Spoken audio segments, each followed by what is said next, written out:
Olá, queridos irmãos, graça e paz da parte do nosso Senhor Jesus Cristo. E estamos começando mais um culto de adoração ao Senhor, uma celebração no meio da semana. E nosso desejo é que a sua vida, o seu coração sejam impactados nesta noite. Quero convidar você para, nesse exato momento, já convidar outras pessoas através do link aí que está aí, para estar assistindo conosco, participando desta reunião. Tenho certeza que Deus vai falar tremendamente ao seu coração, através das canções, das palavras, daquilo que será ministrado nessa noite. E nós desejamos iniciar a nossa reunião fazendo a leitura de um salmo. É o salmo de número 66. Faço a leitura na nova versão Almeida atualizada, no versículo 13, que diz assim, o salmista está dizendo: entrarei na tua casa com holocaustos, a ti pagarei os meus votos, que os meus lábios fizeram e que no dia da angústia a minha boca prometeu. Oferecerei a ti holocaustos de animais gordos, com aroma de carneiros, oferecerei novilhos e cabritos. Venham e escutem todos vocês que temem a Deus, e eu contarei o que Ele tem feito por minha alma. A Ele clamei com a boca, com a língua o exaltei. Se no coração eu tivesse contemplado a iniquidade, o Senhor não teria me ouvido. Entretanto, Deus me ouviu e atendeu a voz da minha oração. E presta atenção no que diz o último versículo deste salmo. Bendito seja Deus, que não rejeitou a minha oração, nem afastou de mim a sua graça. Gente, que tremendo é saber que servimos a um Deus que não rejeita a nossa oração. E tampouco afasta da gente a graça dele.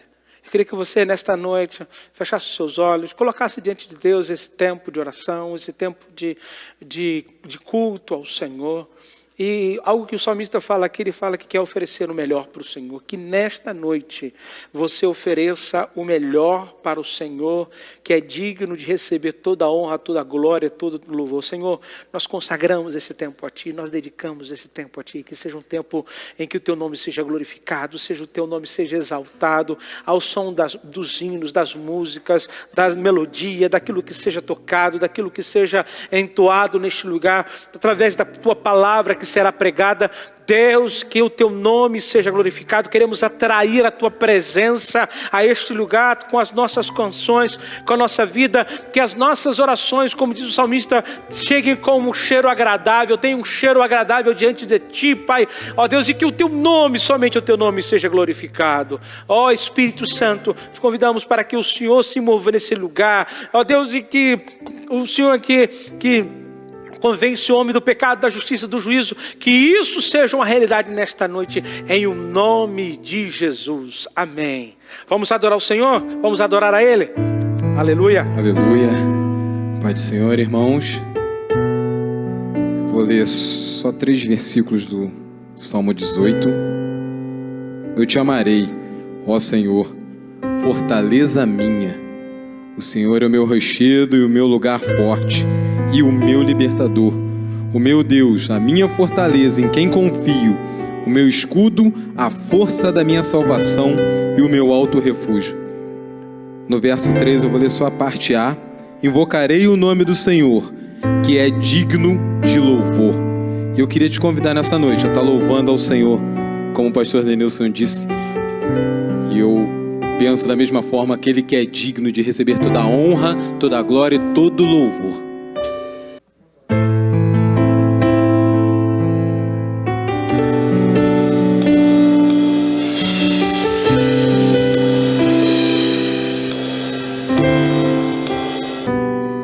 Impossível não haver uma transformação nas nossas vidas, ó Pai.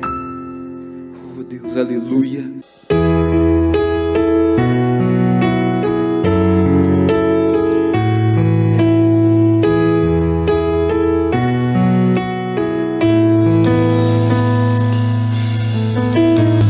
Nós te agradecemos, Senhor, por esse amor tão grande, por esse amor tão grande pelas nossas vidas, Senhor. Nós te somos gratos, ó Pai, e jamais nós vamos conseguir medir ou simplesmente pensar o tão grande preço que foi pago pelas nossas vidas. Muito obrigado, Senhor. Seja conosco e continue nos abençoando e nos guardando. Amém, Senhor. Queridos, é uma alegria poder estar aqui nesta noite com vocês e saber que nós podemos adorar o Senhor. Saber que a gente, por mais que possamos fazer alguma coisa ou tentar fazer alguma coisa, não é o que nós podemos fazer, nem tampouco o que nós podemos ter feito, mas simplesmente aquilo que Cristo Jesus fez por nós na cruz do Calvário. É a graça, é o favor de Deus que nos alcança. E nesta noite eu queria convidar você para abrir comigo a sua Bíblia, no livro de 2 Reis, capítulo 19. Quero dar boas-vindas a você que nos acompanha. E aproveitar esse momento para pedir que você, que ainda não se inscreveu no nosso canal do YouTube, possa se inscrever ou levar ou indicar ou pedir a outro amigo, a alguém, para nos ajudar a superar a marca dos 1000. Falta tão pouco para a gente chegar, para ultrapassar e para melhorar ainda mais a qualidade das nossas transmissões. Então, voltando ao texto que nós vamos ler, segundo livro de Reis, 2 Reis, capítulo 19. E eu gostaria de ler a partir do versículo 14, ok? Versículo 14 ao versículo 19. Ok? Tem aí, se você tem aí escrito aí na sua tela esta referência. Vamos fazer a leitura? Diz assim: Ezequias recebeu a carta das mãos dos mensageiros e a leu. Se fosse nos dias de hoje, Ezequias deu uma olhada no celular dele e recebeu um WhatsAppzinho do Senaqueribe, a maior autoridade daquela época, né? É complicado falar de cartas no tempo que a gente ouve tanto falar pouco de carta, mais em WhatsApp ou mensagens, enfim. Mas vamos lá. Então Ezequias subiu à casa do Senhor e estendeu a carta diante do Senhor. E Ezequias orou diante do Senhor, dizendo: ó Senhor, Deus de Israel, que estás entronizado acima dos querubins, somente Tu és o Deus de todos os reinos da terra. Tu fizestes os céus e a terra. Inclina, ó Senhor, os ouvidos e ouve. Abre, Senhor, os olhos e vê. Ouve as palavras de Senaqueribe, as quais ele enviou para afrontar o Deus vivo. É verdade, Senhor, que os reis da Assíria assolaram todas as nações e suas terras, e lançaram no fogo os deuses deles, porque não eram deuses, mas objetos de madeira e pedra feitos por mãos humanas. Por isso os destruíram.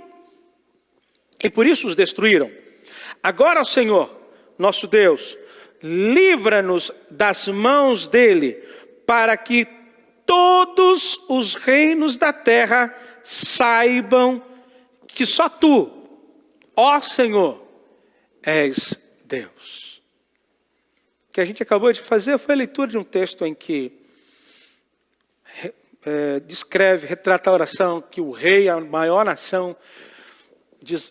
autoridade da nação de Israel fez naquele tempo de crise. Vamos orar? Deus, em nome de Jesus, obrigado pela Tua palavra. Nós entendemos que não existe necessidade de orarmos pela palavra. Mas nós queremos te pedir o que nós queremos te pedir nesta noite é pelo meu coração e pelo coração das pessoas que estão neste momento, Pai, comigo, conectados, estão conosco nessa transmissão. Senhor, em nome de Jesus, Pai, eu te peço, Senhor, que o Senhor possa abençoar essa palavra, que não a palavra em si, mas o coração das pessoas, o meu coração, o coração de cada pessoa, para que, ó Deus, esses corações se transformem numa boa terra, e que a Tua palavra, Deus, que a boa semente caia e prospere 30, 60, 100 por um daquilo que o Senhor tem determinado para esta noite, Senhor. Deus, na autoridade do nome de Jesus, de acordo com a revelação da Tua palavra, nós queremos repreender todo espírito ladrão, todo espírito que insiste em comparecer em nossas reuniões com a única finalidade de querer roubar a mensagem que vai ser semeada e que será semeada Na autoridade do nome de Jesus, nós repreendemos, liberamos uma palavra de ordem agora, na autoridade do nome de Jesus, fora deste lugar, fora agora, em o nome de Jesus, que este ambiente, onde cada um que esteja nos assistindo, seja saturado, cheio pela presença do Senhor,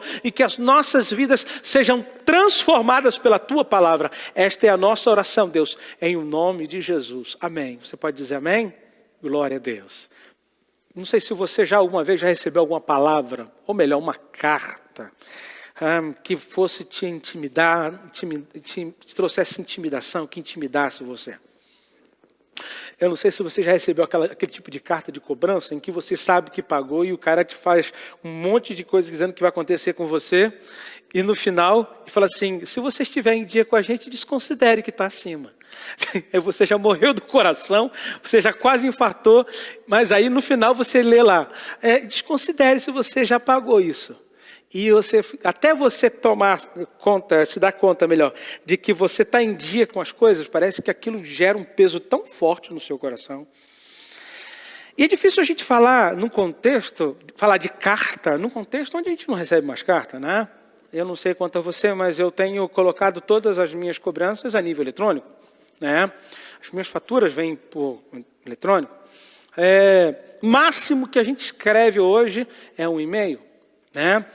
E quando alguém escreve ou manda um WhatsApp, um textão, ou melhor, quando você olha escrito lá embaixo assim, ler mais, tem gente que nem jamais lê, porque já sabe que é um textão. E o WhatsApp se transformou num e-mail e você não está muito afim de ouvir e-mail. Isso acontece com mensagem escrita, isso acontece com áudio. Com áudio, então, meu amigo, se for um áudio com mais de 7, 8 minutos, dificilmente uma pessoa escuta, né? Mas a realidade aqui que a gente está trabalhando, e o texto que nós lemos aqui fala de uma realidade de uma carta, né? Versículo 14, quando nós iniciamos a nossa leitura, fala que o rei de Israel recebe uma carta, uma comunicação diplomática, uma comunicação que vinha de outro chefe de Estado.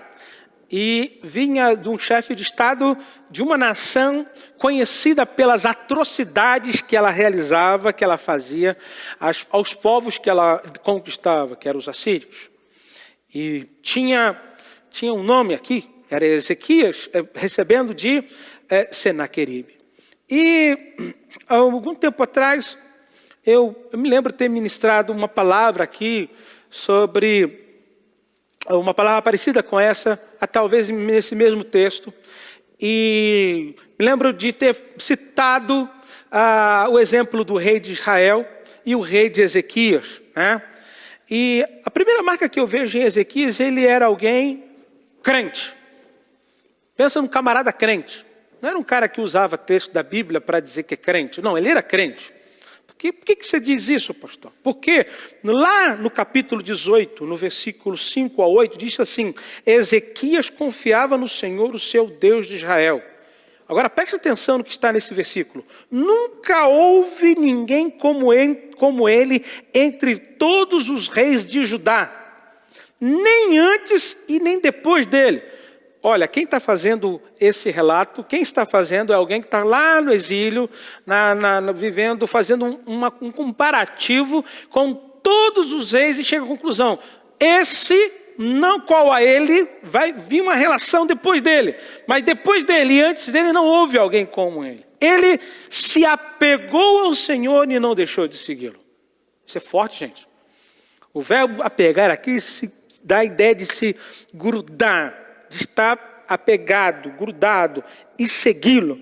Obedeceu aos seus mandamentos que o Senhor tinha dado a Moisés. E o Senhor estava com ele. Era bem sucedido em tudo o que fazia. Rebelou-se contra o rei da Síria e deixou de submeter-se a ele. Desde as torres das sentinelas até a cidade fortificada, ele derrotou os filisteus até Gaza e o seu território. Aqui está um resumo do que tinha sido, ou do que foi um pouco do histórico do rei Ezequias. E Ezequias, ou seja, estamos falando de alguém que tem uma vida de relacionamento pessoal com Deus. Alguém comprometido com Deus, com a sua obra. Alguém que promoveu grandes reformas nos seus dias. Então, era alguém seriamente comprometido com Deus. Mas lá no livro de 2 Crônicas, né? Segundo livro de Crônicas, no capítulo 32, e eu vou caminhar com você nesse versículo, segundo livro de Crônicas, capítulo 32, no versículo 1, eu escolhi esse relato, porque também a gente encontra isso lá, diz assim: depois destas coisas, desta fidelidade, Senaqueribe, rei da Síria, invadiu Judá e sitiou as cidades fortificadas com a intenção de conquistá-las. Eu não sei você, mas a mim, o que eu tenho aqui que me chama a atenção, parece uma coisa que não dá para entender. Como é que um camarada faz as coisas tudo certinho? Faz tudo exatamente como Deus pede para fazer. Ou seja, coloca as coisas como deve ser feita. Como diria um espanhol, como Deus manda. E aqui, de repente, se volta contra ele a maior ameaça daquele tempo. Né? E aí eu creio que a gente tem aqui a primeira lição desse texto que nós acabamos de ler. Que o fato de nós estarmos fazendo a vontade de Deus não nos livra, não nos imuniza a viver situações, nesse caso aqui de Ezequias, cartas de ameaça, e nem tampouco nos livra do medo. A gente observa que Ezequias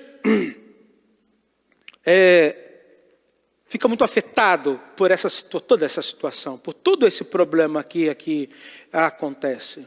E eu queria compartilhar com vocês algumas lições que podemos aprender com Ezequias, em tempos que recebemos mensagens, né, que nos ameaçam, informações que trazem instabilidade ao nosso coração. Se aplicamos a este dia, eu penso que nós podemos receber ameaças, situações que ameaçam a nossa fé, que ameaçam a nossa família, os nossos filhos, as nossas finanças, a nossa economia, a nossa saúde. E aí eu queria entrar com você aqui na primeira lição que eu aprendo aqui, ou o que eu devo fazer. A primeira coisa que eu observo aqui é que nós precisamos identificando quem é o remetente, quem é o emissor da mensagem, quem está enviando isso, né? Uma das preocupações nos dias de hoje em relação ao mundo das comunicações, das fake news, né, é identificar quem disparou ou quem tem disparado as notícias falsas. Esse tem sido o desafio. De onde surgiram, de onde foi, de onde que saiu a informação? É bem verdade que nós não estamos falando de uma notícia falsa, nós estamos falando de algo que é real, de uma ameaça que é iminente, algo que está pronto para acontecer, algo que está pronto a se tornar uma realidade e que apavora todo mundo, desde a mais alta autoridade da nação ao cidadão comum daquela nação. E a primeira coisa que a gente precisa considerar é que hoje a gente, como eu falei, a gente lida mais com chamadas, com ligações, do que com cartas. Né? Interessante é que no mundo das chamadas, das ligações, hoje a gente tem um identificador de chamada. Assim você sabe quem ligou, ou pelo menos tem um número que você sabe que está te chamando, que está te ligando. Né?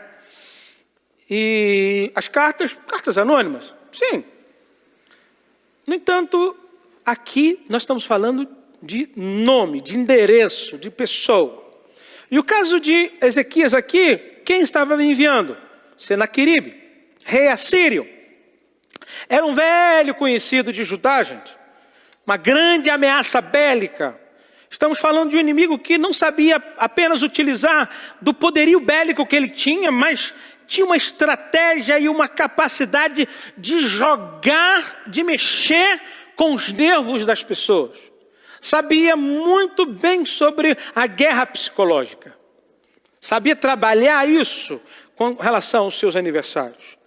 Primeiro ele ataca as cidades fortificadas de Judá, né? Ou seja, ele provoca um estado de vulnerabilidade, deixam eles vulneráveis. Depois ele faz uma marcha em direção a Jerusalém, com o objetivo de fazer um cerco, né? De cercar e romper com toda a tranquilidade do povo, que até onde estavam as áreas fortificadas se segurava o exército. Mas quando o exército já ultrapassava, as pessoas, a população, a vida da cidade, já começava a notar que o inimigo estava ao redor. Agora não era somente as autoridades militares de Israel, mas era toda a população. E era isso que ele queria. Nós sabemos que tem um inimigo que qualquer tempo, qualquer momento, eles vão entrar na cidade e vão destruir. Era essa a impressão que as pessoas tinham. E nós estamos falando de um inimigo que sabe jogar com inteligência. E quem são os nossos principais remetentes? Quem são os nossos principais inimigos nos dias de hoje? Eu poderia listar alguns aqui segundo o que a Bíblia nos ensina. O primeiro é o diabo. Em 1 de Pedro, capítulo 5, versículo 8 e 9, primeira carta do apóstolo Pedro, no capítulo 5, no versículo 8 e versículo 9, diz assim: sejam sóbrios e vigilantes. Pedro está falando assim, preste atenção, fica ligado, né? Preste atenção nisso. Né? Sobriedade significa estar atento, sóbrio. Não tem nada que tire a atenção, tem um estado de atenção nisso que eu vou dizer agora. O inimigo de vocês, vírgula, o diabo, ele dá nome, é o diabo. Tem nome aqui, gente. Né? Anda em derredor como leão que ruge, procurando alguém para devorar. Resistam-lhe firmes na fé, certos de que os irmãos de vocês espalhados pelo mundo estão passando por sofrimentos iguais ao de vocês. Paulo, escrevendo a carta deles aos Efésios, capítulo 6, um texto muito, muito conhecido nosso, no versículo 10, Efésios 6, 10, diz assim: quanto mais sejam fortalecidos no Senhor e na força do seu poder. E diz assim: vistam-se com toda a armadura de Deus para poderem ficar firmes contra as ciladas do diabo, porque a nossa luta não é contra o sangue e carne, mas contra os principados e potestades, contra dominadores deste mundo tenebroso, contra as forças espirituais do mal, nas regiões celestiais. E aí ele vai falando sobre o equipamento que nós precisamos de utilizar, né? No versículo 11 e versículo 12, ele vai dizendo, vai descrevendo a partir do versículo 13, ele vai descrevendo a armadura de Deus. E se existe uma coisa que o diabo tem no currículo dele, é a habilidade de enganar, de transformar algo que parece ser verdadeiro em algo que é enganoso. E essa é uma das habilidades que ele tem. E a presença do diabo, ela é clara e evidente. Ainda que algumas pessoas pensam, não, isso é história, é misticismo, isso é lenda, isso é algo que não acontece, né? Que seja fruto da imaginação humana das pessoas, que geralmente pessoas que não têm uma formação acadêmica, pessoas que não tiveram, que são levadas pelas crendices populares. Não, gente. É verdade, é real. É a palavra de Deus que diz que é realidade. Né? O segundo inimigo que nós temos e que nos enviam cartas nos ameaçando é o mundo. Né? E nós estamos falando do mundo não como um mundo bios, mas nós estamos falando do mundo como cosmo, como sistema organizado, ordenado. Né? E lá na carta do apóstolo João, no capítulo 2, do versículo 15 ao 17, estou fazendo a leitura numa outra versão, diz assim: não ame ao mundo nem o que nele há. Se alguém ama o mundo, o amor do Pai não está nele. Pois tudo que há no mundo, a cobiça, a carne, a cobiça dos olhos, a ostentação dos bens, olha só, não provém do Pai, mas do mundo. o mundo e a sua cobiça passa, mas aquele que faz a vontade de Deus permanece para sempre. Esse sistema que está aí, que leva a você e a mim a desenvolver, a tentar querer satisfazer todos os desejos da nossa carne. O apóstolo Paulo, em uma das suas cartas, ele diz que a inclinação da carne é a morte. Leva a gente à morte. Ele fala que tudo isso passa. Aqui João, na sua carta, diz que tudo isso passa. Mas aquele que faz a vontade de Deus permanece para sempre. Olha que coisa tremenda. Mas a gente recebe cartas desse sistema que está aí. É só a gente entrar na rede, no seu telefone, no celular, numa página, e você ligar a televisão, qualquer meio que você acessa, você vai vir te ameaçando, dizendo que se você não consumir isso, você está desatualizado. Se você não fizer isto, você está indo contra o sistema. Parece que você é quase que, no mundo que nós vivemos, ainda mais no país hoje, que é um mundo polarizado, em que você é forçado a ter uma posição, um viés, uma corrente política. Se você não ou você é uma coisa ou você é outra, você não tem como escolher. Esses dias eu até comentava de que havia um site, alguém me apresentou, onde eu poderia digitar lá e para identificar qual era a corrente baseado naquelas informações que eu fosse respondendo, me identificaria qual era a minha posição política, a minha posição econômica. E aí eu olhei assim, eu não sou isso não, gente. Estou querendo me rotular. Não, mas a resposta que você deu, não. Eu sou aquilo, né? Primeiramente eu sou aquilo que Deus diz quem eu sou. E é isso que eu preciso entender. Se algo relacionado a tal sistema, a tal viés político está de acordo com a Bíblia, é isso que eu creio na Bíblia. Se isso é contra a Bíblia, não é que eu estou em contra esse viés, esse sistema político, eu estou em contra aquilo que é contra a palavra de Deus. A Bíblia é o que é o meu cânon, é a vara de medir, é aquilo que me localiza, aquilo que me identifica. A minha identidade é Jesus Cristo, é Ele que me torna alguém que tem a identidade, aquilo que me posiciona diante das pessoas. Ele é o meu referencial, é isto que Paulo fala quando ele escreve aos filipenses, que a nossa cidadania é divina, é celestial. E aqui o sistema parece que fica bombardeando isso o tempo todo. Existe um outro, dentro desse sistema que enviam cartas todo o tempo, né? Nós falamos do diabo, nós falamos da nossa carne, né? E sim, do mundo. Agora o outro seria a nossa carne. No texto de Romanos, no capítulo 7, no versículo 19 ao 25, Romanos 7, versículos do 19 ao 25, se você tiver aí, já abrindo aí, vamos ler esse texto. Isso aqui eu tomo um pouquinho de água.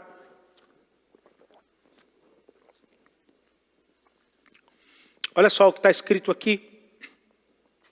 Porque não faço o bem que eu quero, mas o mal que eu não quero, esse eu faço. Mas se eu faço o que eu não quero, já não sou eu quem o faz, e sim o pecado que habita em mim. Assim que eu encontro esta lei, quando quero fazer o bem, o mal reside em mim. Porque segundo o homem interior tenho prazer na lei de Deus, mas vejo nos meus membros outra lei guerreando contra a lei da minha mente. Me faz prisioneiro da lei do pecado que está nos meus membros. Miserável homem que sou, quem me livrará do corpo desta morte? E aí o apóstolo Paulo responde, graças a Deus por Jesus Cristo, nosso Senhor. De maneira nenhuma eu, de mim mesmo, com a mente, sou escravo da lei de Deus, mas segundo a carne sou escravo da lei do pecado. Esse é o texto que a gente leu aqui. Fala da realidade da carne. Que a gente fica enviando mensagem, disparando mensagem, intimidando, forçando a gente a tomar algumas decisões. E que nós precisamos ser guiados pelo Espírito. Por isso que a palavra diz que sereis que aquele que faz a vontade de Deus, que aqueles que são guiados pelo Espírito Santo são filhos de Deus, são aqueles que manifestam a sua identidade, a paternidade de que eles pertencem. Portanto, a gente precisa identificar contra quem nós estamos lutando para saber que tipo de equipamento a gente deve utilizar. Paulo, ele declara na carta dele aos Coríntios, ele diz assim, carta do apóstolo Paulo aos Coríntios, deixa eu procurar aqui o texto, já te dou rapidinho, capítulo 10, versículo 3 ao 5, ele diz assim: pois embora vivamos como homens, não lutamos segundo os padrões humanos. As armas com as quais lutamos não são humanas, ao contrário, são poderosas em Deus para destruir fortalezas. Destruímos argumentos e toda pretensão que se levanta contra o conhecimento de Deus e levamos cativo todo pensamento para torná-lo obediente a Deus. Ou seja, nós precisamos identificar que a nossa arma, aquilo que a gente luta, o tipo de luta que a gente trava, é num outro ambiente, é num outro nível. E para isso precisamos estar equipados do equipamento correto. E aí, irmãos, vem a segunda lição, e que é onde eu vou terminar, que fala aqui, que a gente aprende com Ezequias, né? E que Ezequias ensina para a gente, e que eu penso que tem tanta aplicação para o dia de hoje. Ezequias ensina para a gente que nós devemos fugir para o lugar correto. Olha só o que está aí, segundo livro de Reis, capítulo 19, versículo 14. Presta atenção no que está escrito aí. Ezequias recebeu a carta das mãos do mensageiro e a leu. Então Ezequias subiu à casa do Senhor e estendeu a carta diante do Senhor. Isso aqui é difícil a gente entender, esse negócio de carta, né? Mas imagina que pode ser um anacronismo. Quando a gente fala de algo anacrônico, algo que não tem a ver com o tempo, né? Eu estou pegando um celular de 1000 e poucos anos depois e vou voltar ao tempo volta ao túnel do tempo com o celular, no tempo de Ezequias, e printo a mensagem e chego: Senhor, está aqui a mensagem printada, aqui, ó. Essa é a mensagem que eu recebi. Aqui, é isso aqui o conteúdo dela. Você já printou a mensagem de alguém para mandar para alguém? Olha a mensagem que fulano me mandou. Né? Não é assim que a gente faz? Ezequias printa a mensagem de Senaqueribe e mostra para o Senhor. Mas o que me chama a atenção é o lugar onde ele vai. Diferente do rei de Israel, que vive num período paralelo ao rei de Judá, que é Ezequias, o rei de Israel apenas rasga a roupa. Ele estava de roupas reais quando ele se vê cercado. Quando ele rasga a roupa, o texto diz que apareceu que ele estava com roupa de saco por debaixo. A gente vive numa sociedade em que o camarada ostenta que está bem.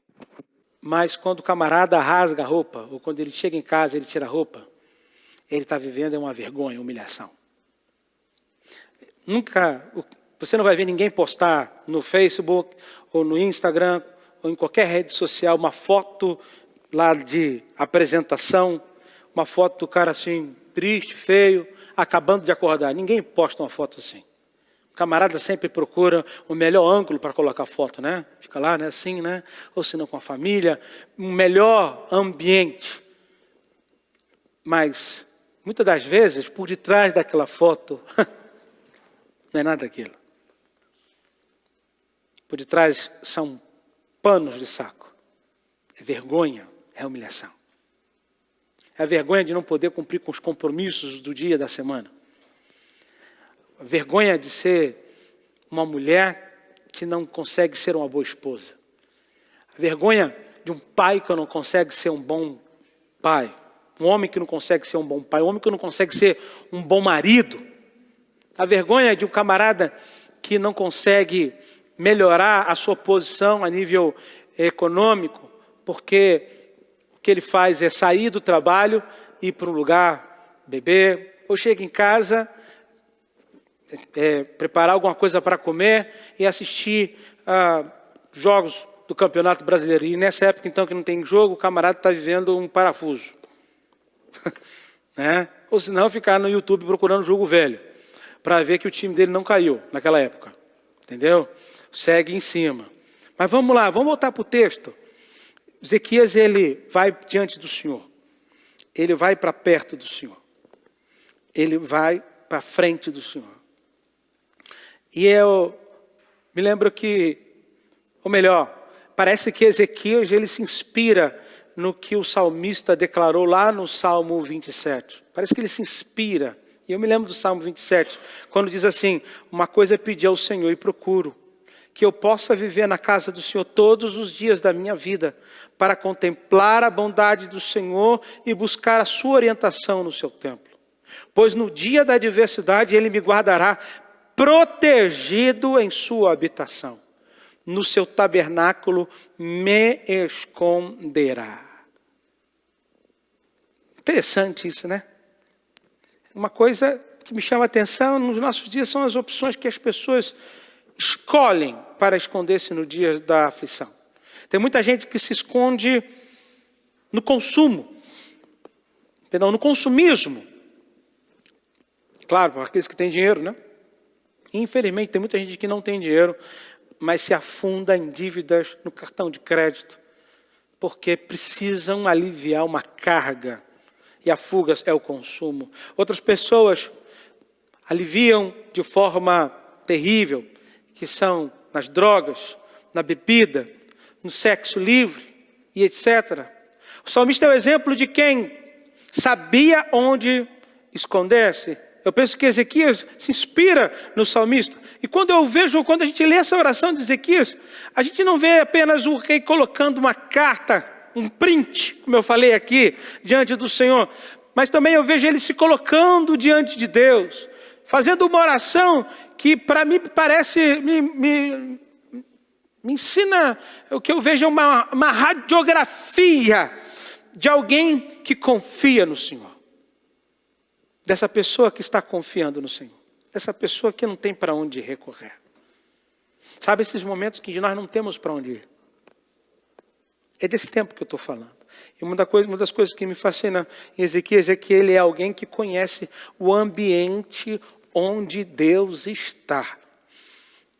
Olha só o que diz aqui no versículo 15, nessa oração que está descrita aqui nesse capítulo. Ó Senhor, Deus de Israel, que estás entronizado acima dos querubins. Tu fizestes os céus e a terra. Gente, ele descreve que o Senhor habita entre os querubins. Descreve com tal segurança de alguém que conhece com detalhes esse lugar da habitação do Senhor. Sabe, imagine que você peça a alguém para descrever como é que era a casa que você vivia quando era pequeno. E eu fecho meus olhos e lembro da casa da minha avó. Um chão vermelhão, né? Uma entrada, um telhado de telha francesa. A parede era um azul claro, né? Havia uma mesa, havia um sofá meio vinho. O sofá era de couro, mas estava rasgado. Era aquele chão vermelhão que a gente que fazia assim com a massa e depois botava vermelhão. Então, eu estou descrevendo um cenário de 40 anos atrás. Como se eu estivesse naquele lugar. Mas agora, Ezequias está escrevendo aqui o ambiente onde Deus está. Será que você é capaz de descrever onde Deus está? Será que a gente só pode descrever um ambiente com tanta riqueza de detalhes se você comumente habitou nesse lugar, ou você viveu nesse lugar, ou você conhece, você tem detalhes sobre esse lugar. E é isso que a gente aprende aqui. No Salmo 24, o salmista ele diz assim: quem poderá subir ao monte do Senhor? Quem poderá entrar no seu santo lugar? Aquele que tem as mãos limpas e o coração puro, que não recorre aos ídolos, nem jura por deuses falsos. Ele receberá a bênção do Senhor e Deus, o seu Salvador, lhe fará justiça. São assim aqueles que os buscam a tua face, ao Deus de Jacó. Gente, eu não posso estar na presença do Senhor porque eu sou um homem de impuros lábios. Foi essa sensação que teve o Isaías no capítulo 6. Essa é a sensação que a gente tem. Ezequias também fala da personalidade deste Deus. Ezequias não apenas descreve o ambiente, como ele descreve sobre um Deus que é um Deus onipotente, todo-poderoso. Só tu és o Deus de todos os reinos da terra. Tu fizestes os céus e a terra. E aqui eu termino, gente. Sabe, com essas duas lições que impactam o meu coração. A primeira, Deus saber quem é que está, quem é o remetente, quem que enviou a mensagem para mim, para saber como é que eu vou atuar. Se eu fosse dizer, se você me perguntasse, Deus, como é que eu reajo diante dessas mensagens? A primeira coisa, como a gente tratou, quem é o remetente? Será que você tem aprendido sobre isso? Nós estamos caminhando para o final. Eu queria que você fechasse os seus olhos, curvasse a sua cabeça. O que Deus espera de mim depois de escutar essa mensagem? A lição que tem a ver com a sua atitude de escapar para o templo. Para onde você tem fugido? Para onde você tem ido? Em tempos que você tem recebido ameaças tão fortes.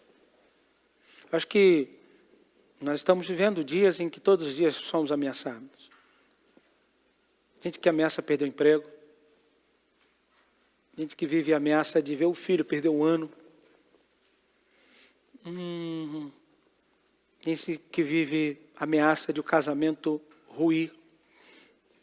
Sabe, gente, nesta noite, o Senhor está falando com você.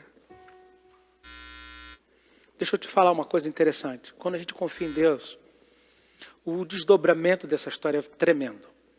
A Bíblia fala que na história de Ezequias, uma noite, depois que ele orou e que Deus respondeu, um anjo feriu 185 mil homens. Sabe o que é isso? O anjo do Senhor. Porque o Senhor falou assim, o Ezequias, nessa guerra você não vai ter que fazer nada não.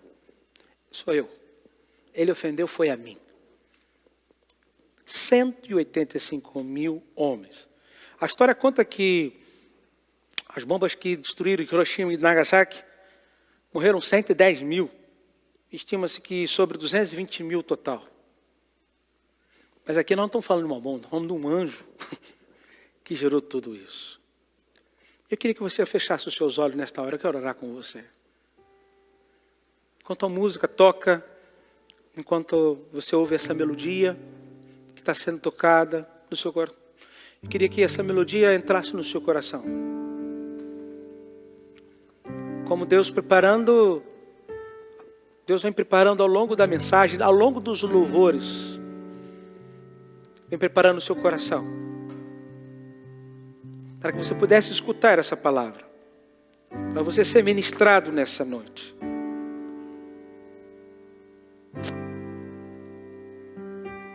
Talvez nessa noite você se identifica com a oração que Ezequias fez lá no versículo 19. Agora, Senhor, o nosso Deus, livra-nos das mãos dele. Eu não sei de quem você está preso agora. Não sei o que está acorrentando você. Talvez essa seja a sua oração. Livra-me destas mãos que me agarram. Para que todos os reinos da terra saibam que só tu, ó Senhor, és Deus. Não é apenas uma oração de desespero, mas é uma oração de profunda confiança no Senhor. Ah, Jesus. Ah, Senhor. É diante de Ti que nós nos rendemos, ó Pai. É diante de Ti, Pai. Falta força, Senhor. Mas é confiados nesta palavra que nós nos agarramos, ó Deus. Senhor, sabemos que podemos ser livres, Pai, pelo poder que há no nome de Jesus. Senhor, em nome de Jesus. Em nome de Jesus, não sei qual é o que está prendendo essa pessoa agora na autoridade do nome de Jesus. Nós queremos que no poder do nome de Jesus, Senhor, podemos experimentar libertação nesta hora. Que esta pessoa experimente libertação nesta hora, na autoridade do nome de Jesus, na autoridade do nome de Jesus. Quero pedir que você comece a orar comigo aí onde você estiver. Senhor, em nome de Jesus, em nome de Jesus. Eis aqui, Senhor, o que está me afligindo. Fala para o Senhor. Imagina que você tem aí printado na sua mão o que está te ameaçando, o que está tirando o teu sono, o que está tirando a tua paz, a tua alegria, o teu ânimo. Em nome de Jesus, eu não sei o que tem levado você a desistir de viver, mas eu digo nesta hora, em nome de Jesus, é o Senhor que te livra nesta hora, em nome de Jesus.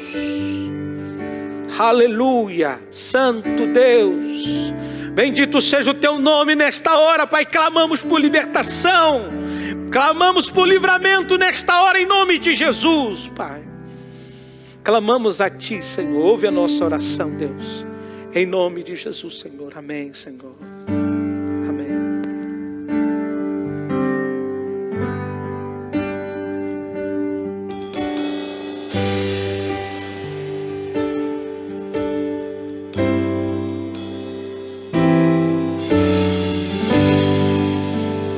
Perto quero estar,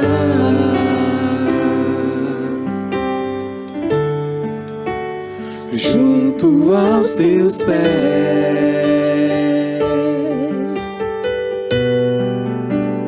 pois prazer maior não há que me render e te adorar. Tudo que há em mim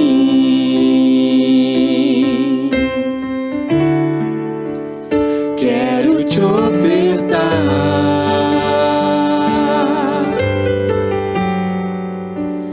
mas ainda é pouco, eu sei, se comparado ao que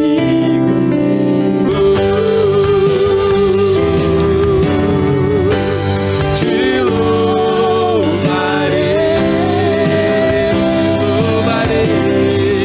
não me importam as circunstâncias, adorarei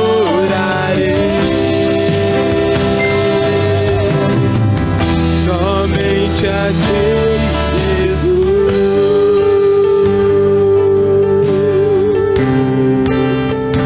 Aleluia, bendito seja o nome do Senhor.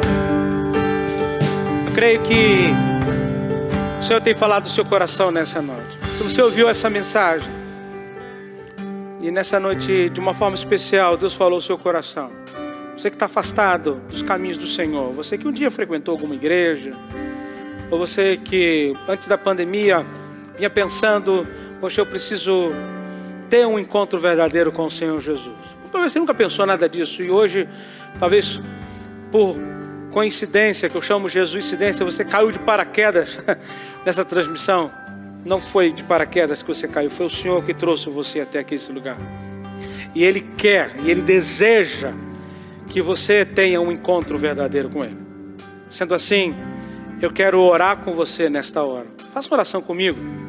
Você pode repetir, diga assim: Senhor Jesus, eu reconheço que eu sou pecador e que estive afastado de Ti, e que nesta noite a Tua palavra me confrontou.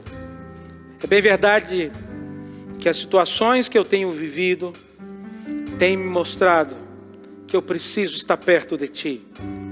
não apenas por causa dos benefícios que estar perto de Ti possa me trazer, mas porque eu preciso de Ti como alguém que me governe, que me direciona. Entra no meu coração, Senhor. Organiza a minha vida. Lava com o Teu sangue. Escreve o meu nome no livro da vida, pois eu quero Te servir, não somente nesse período de dificuldade, mas enquanto eu viver. Recebe a minha oração, em nome de Jesus. Você fez essa oração comigo? Você se identifica com esse tempo e com essa oração? Então faz assim um sinalzinho com a mão, para a gente ver quem é você, saber. Tem um número aí na tela, nosso contato por zap. Esse número recebe mensagens. Você mande uma mensagem para a gente quer orar por você. Nós queremos pedir a Deus, ouvir você. Se você que é membro da nossa igreja, quer servir ao Senhor, adorar a Deus com os seus dízimos, com as suas ofertas, também vai estar aí escrito na tela, né? O número da conta, os dados da conta corrente, tudo aquilo que é necessário para você poder entregar o seu dízimo e as suas ofertas. Quero agradecer a você que tem ajudado a gente tremendamente com o seu quilo. Você que tem vindo aqui na igreja, você tem enviado por outras pessoas. Você não imagina quanto Deus tem nos dado a honra de abençoar outras pessoas. Nosso desejo é que Deus possa também abençoar você poderosamente. Nós vamos terminar a nossa reunião por aqui, desejando de todo o nosso coração que você tenha uma noite de sono reparador, uma semana, um resto de semana abençoado. Deus te abençoe. Adore o Senhor. Diga para Ele, te louvarei, não importam quais sejam as circunstâncias. Deus te abençoe. Te louvarei.